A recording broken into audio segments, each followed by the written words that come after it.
CNV 24/7 présente le Québec à la loupe. Des rencontres faciles.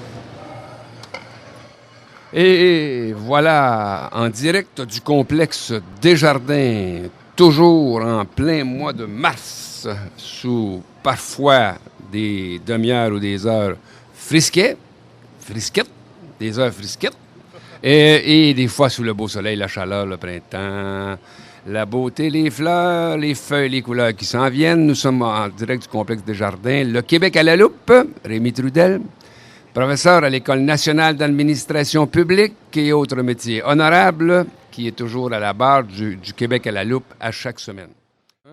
Je vais accueillir l'auteur ce matin, l'auteur d'un volume qui a été lancé hier soir. Il est aux éditions XYZ. Il s'appelle Vic Verdier, mais il n'est pas seul. Mais on va commencer par lui. M. Verdier, bienvenue au micro de CNV au complet. Alors, vous redites bonjour. Merci de m'accueillir, M. Trudel. Ah, c'est un plaisir, c'est un plaisir. Pourquoi? Je le sais parce que je l'ai lu la nuit passée.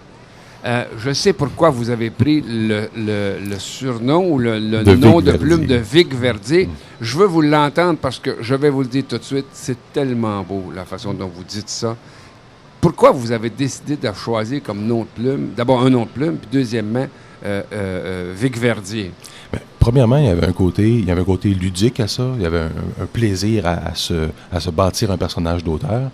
Mais surtout, il y avait un hommage à rendre. Ah. Moi, j'ai eu un grand-père à Québec qui était un homme d'affaires. Il s'appelait Jean-Pierre Pouliot. Et à l'époque où il travaillait, il ne pouvait pas vraiment faire d'art en même temps qu'il était à la Chambre de commerce ou au Club des Lions.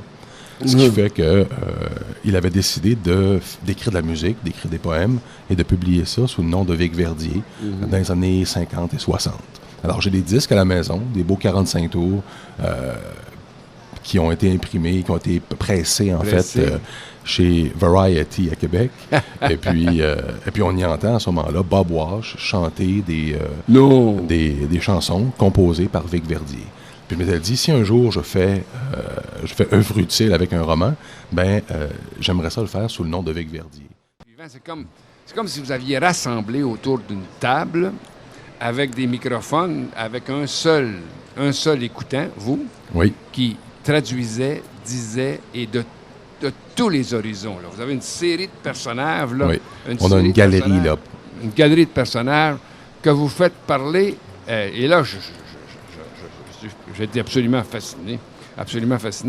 Non seulement une gamme de personnages, mais vous les situez dans la...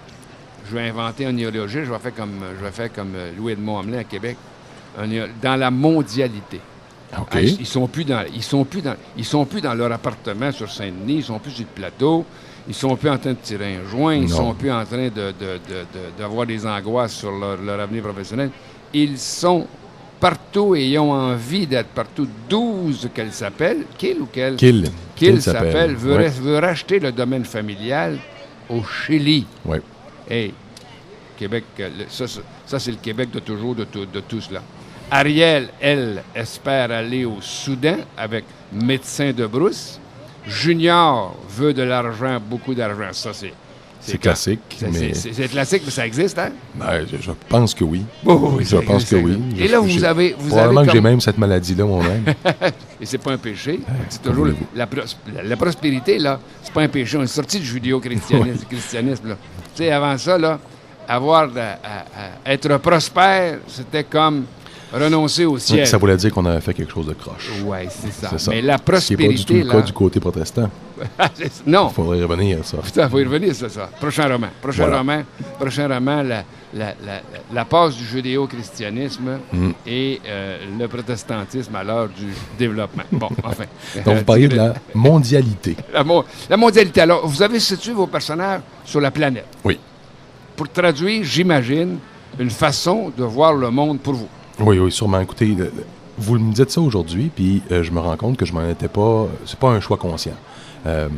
Moi, j'étais persuadé que si j'écrivais quelque chose qui était très montréalais, moi, je suis un Montréalais d'adoption, comme d'autres. J'arrive de la ville de Québec.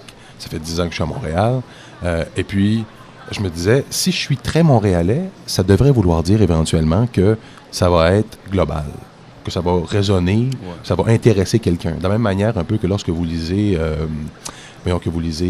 Larsen avec la petite fille qui aimait les allumettes, ce genre de choses-là, vous êtes en Suède. Puis quand vous sentez la Suède, c'est une particularité qui vous intéresse. Moi, j'espérais qu'il y aurait du Montréal là-dedans, puis que le Montréal résonnerait sur le reste du monde. Alors, vous me faites prendre conscience qu'effectivement, chacun de ces personnages-là ne se confine pas à Montréal, ni au Québec. Ni ne renonce, par ailleurs, je l'ai bien lu, ni ne renonce à cette racine montréalaise. Ah non, du tout. En l'illustrant, mais pas d'une façon renfermée. C'est plutôt une façon éclatée. Et là, je vous ai dit avant d'entrer ici au Complexe des Jardins pour cette émission autour de votre publication, j'étais dans mon lit, je le dis, je confirme, je le déclare. Hein, j'ai même l'image, là, moi. Je visualise tout ça ici. Je croyais lire San Antonio. San Antonio, comment c'est, Frédéric Darche? Frédéric Darche. Mais San Antonio, pourquoi je dis ça? Parce que vous avez introduit dans votre écriture, vous interpellez le lecteur. Vous interpellez le lecteur. Je trouve cela, mais magnifique, parce que ça vous renverse.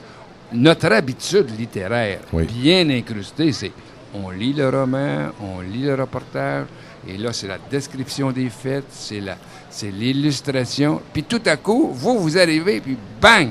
Vous nous interpellez. Oui. Hey, toi, le lecteur, t'as quand même pas cru tout ce que je viens de te dire. Puis je l'ai quand même tutoyé, en plus de ça. Oui, en plus. C'est un choix conscient, ça. Oui. Je pense aussi qu'il y a des gens que ça va peut-être déplaire. Tu sais, ils vont se dire, je le trouve trop familier. C'est possible. C'est un choix qui est là. Moi, je l'assume très bien. Puis la comparaison avec San Antonio, elle est très flatteuse parce que San Antonio, c'est un producteur immense. C'est quelqu'un qui avait une capacité à mâcher du mot puis à inventer du mot qui était hors du commun. Puis à sa manière, c'est le genre de choses, c'est la première chose adulte que moi j'ai lue. Quand j'avais à peu près 13, 14, 15 ans, je tombais sur une vieille copie de San Antonio. Je l'avais remis sur le blog. Le blog que je mène, c'est San Antonio, parce que San Antonio, c'est également Frédéric Darche, qui est San Antonio, qui écrit sur un personnage San Antonio, un peu comme on peut le trouver dans d'autres circonstances. Puis je trouvais que ça avait beaucoup de bon sens. Puis je pense que vous allez trouver là-dedans aussi le côté... j'ai voulu que les gens aient un bon moment de lecture, qu'il y ait du plaisir à lire, parce que moi, j'ai eu du plaisir à l'écrire. Puis j'avais l'impression que San Antonio, c'était un peu ça aussi. On a envie de le lire parce qu'on va avoir du fun. J'espère que dans l'appartement du clown, il y aura du fun, puis qu'on traitera de choses qui seront aussi un peu moins légères. Mais de façon légère. En tout cas, là, j'aime la façon de faire, c'est-à-dire de ne pas toujours être la forme classique, traditionnelle, usuelle. Tu sais, ça commence souvent par prologue. Oui. Prologue. On ne trouve pas dans l'appartement du clown. Il n'y a pas de prologue. Il n'y a pas de prologue, mais il y a un texte de prologue qui est assez fantastique, où là, le titre, c'est « Apostrophe au lecteur impatient ». Oui. Alors ça, j'aime ça, parce que j'irais dans un langage assez coloré. Vous pouvez voir qu'à la fin, il y a même un bonus au lecteur patient. Oui, c'est ça. Il y a un peu de Cirque du Soleil là-dedans, pas en tant qu'organisation, mais l'esprit ouvert sur le monde et la multiplicité des origines et des cultures qu'on retrouve dans cette grande organisation. Je pense que vous avez raison sur ce point-là. Et je pense qu'il y a un lien encore plus frappant qui me vient maintenant à l'esprit. C'est celui que les personnages qu'il y a là. Ils ont tous 25 ans à peu près, aux alentours de 2001. Donc, c'est des gens qui ont à peu près mon âge à moi. On se pense souvent que ces gens-là n'ont pas de rêve. Qu'ils ont baissé les bras, qu'ils n'ont pas la même ambition que des générations d'avant. Et ce que je voulais faire là-dedans, c'était de faire un peu ce que le Cirque du Soleil fait souvent. On y croit. Just watch me. On va le faire. Puis si ça ne fonctionne pas, on va pousser jusqu'à ce que ça y arrive. Il y avait une folie d'arriver en 92 à Vegas puis de dire on va faire un show fixe là-bas. Il roule encore, ce spectacle-là. Il fallait vouloir. Je vous invite tous à vous procurer ce roman, L'appartement du clown. Vous y trouverez beaucoup de plaisir. Je sais qu'il y a énormément d'amateurs de San Antonio qui nous écoutent au Québec et à Montréal. Allez lire ça, vous allez vous San Antonioniser. Alors, Vic Verdier, Merci. Merci beaucoup de cet entretien, de cet échange. Et pour le prochain roman, quand vous vous apprêterez à publier, vous nous contactez, on vous reçoit à nouveau. M. Trudel, ça va me faire plaisir. Merci de m'avoir reçu. Longue vie! Merci. Nous, on est toujours en direct du complexe Desjardins.